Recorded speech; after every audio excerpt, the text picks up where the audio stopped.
இந்த தவறுகள் திட்டமிட்டு செய்யப்பட்டிருக்கிறது. பிரம்மாண்ட வெற்றி என்று கருத்து கணிப்புகள் முதலிலேயே இந்த தவறுகளுக்கு மக்களின் மனநிலையை தயார்படுத்தியது. அத்துணை மீடியாக்களும் பாரதிய ஜனதாவிற்கு ஆதரவாகவே இருந்தார்கள். 5 வருடங்களில் வாக்காளர் பட்டியலில் சேர்க்கப்பட்ட வாக்குகளை விட 5 மாதங்களில் புதிய வாக்காளர்கள் நிறைய பட்டியலுக்கு வந்தார்கள். 5 மணிக்கு மேல்தான் அதிகமான வாக்குப்பதிவு நடைபெற்றது. மொத்த மக்கள் தொகையை விட சில இடங்களில் கூடுதல் வாக்குப்பதிவு நடைபெற்றது என பல சீர்கேடுகளை இப்போது நாங்கள் கண்டுபிடித்திருக்கிறோம். இந்த தவறுகள் வெட்ட வெளிச்சமாக தெரிகிறது. கைப்புண்ணுக்கு கண்ணாடி தேவையில்லை. அதற்கு பயந்தே தேர்தல் கமிஷன் சிசிடிவி கேமரா பதிவுகளை தர மறுக்கிறது. வாக்குப்பட்டியலை தர மறுக்கிறது. இந்த தவறுகளை கண்டுபிடிக்க எங்களுக்கு 6 மாதம் தேவைப்பட்டிருக்கிறது. 33,000 வாக்குகள் வித்தியாசத்தில் பாரதிய ஜனதா கட்சி 25 தொகுதிகளில் வெற்றி பெற்றிருக்கிறது. அப்படியென்றால் பாரதிய ஜனதா 2024இல் ஆட்சிக்கு வந்திருப்பதே இந்த தவறுகளின் மூலமே வந்திருக்கிறது என்று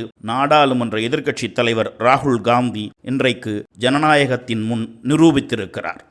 தேசிய தோழன் ஒய் பழனியப்பன், சிவகங்கை.